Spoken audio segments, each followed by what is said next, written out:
Kasama ko ang birder na si Albert Abadisio. Malayo ba pupunta natin, Albert? 30 minutes. Birder ang tawag sa mga birdwatcher. Papunta kami sa dulo ng Sierra Madre sa Rizal. Napuntahan ng ibang bird photographers. Wala pang isang oras ang layo nito mula sa Metro Manila. Ilang araw lang ang nakararaan. May isang pambihirang ibong nakunan dito si Albert. Isang serpent eagle na nakadapo pa sa sanga. Ang ginagawa ko, sir, bale, I just drive around. Tapos, mabagal lang yung andar ng sasakyan.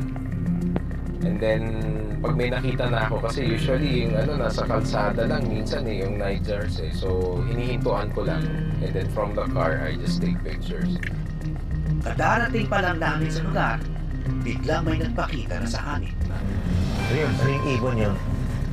Yun, that is, yan, parang serpent eagle yan. Ha? Parang serpent eagle yan, sir. Tara.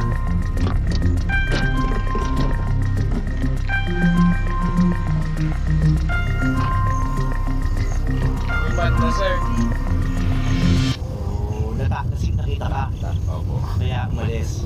Kahit ang layo pa natin, dito pa lang tayo, nailang. Hindi kalayuan sa pinatatayuan namin. Isang subdivision ang kasalukuyang ginagawa. So actually, yun yung isa sa malaking threat sa local wildlife natin, yung habitat destruction kung tawagin. And this is exactly one of the reasons kung bakit nawawala yung primary forest. So pagka dinidevelop natin siya, yung nalalagyan ng mga human settlement, nalalagyan ng farms, if we don't consider yung needs din ng wildlife natin, naturally, aalis sila. Ano yung naging pakiramdam mo nung una mong nakunan at nakita ay yung Philippine Serpent Eagle? So, yung makakita ka ng napakalaki, ganda na ibon na hindi mo naman usually naririnig or hindi mo naman usually nakikita. It's really a surreal moment. Bata pa lang, hilig na raw ni Albert ang mga ibon at naging libangan na ang pagkuha ng litrato ng mga ito. May 200 uri ng ibon na ang kanyang nakunan. Hindi man namin nakunan ng serpent eagle, may ibang ibon naman ang bumati sa amin. Sinusubukan nilang kunan yung Philippine Kukal na nandyan sa talahib na yan. Nakikita natin na lumilipad-lipad. Siguro may hinahanap na pagkain. Maila ang albino na Philippine Kukal. Pero ang itim, patalon-talon pa sa mga sanga. Nakunan din ito ni Albert ng litrato.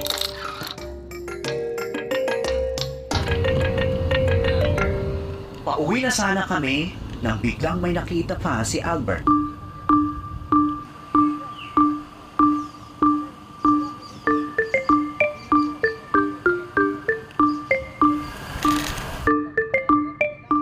Dumadaan kami rito sa kalye. Kita mo, may traffic pa pero halos katabi lang ng kalsada. May nakita kaming pugad ng yung species na black-naped monarch. Dahil sa itim na kulay sa likod ng ulo nito, tinawag itong black-naped monarch. Isa raw ito sa pinakamakulay na uri ng flycatcher sa bansa. Nadat na naming naglilimlim ang babaeng ibon, pero agad din itong umalis para humanap ng pagkain para sa dalawang inakay. Pumalit sa kanya ang lalaking ibon na may dalang insekto.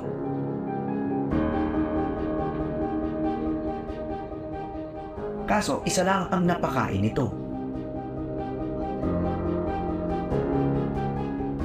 Hinintay niyang bumalik ang kanyang asawa.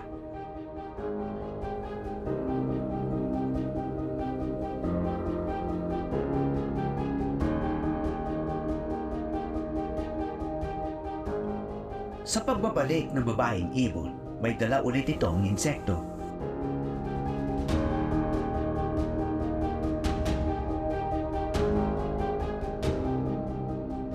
paulit-ulit lang nila itong gagawin hanggang lumaki ang mga inakay.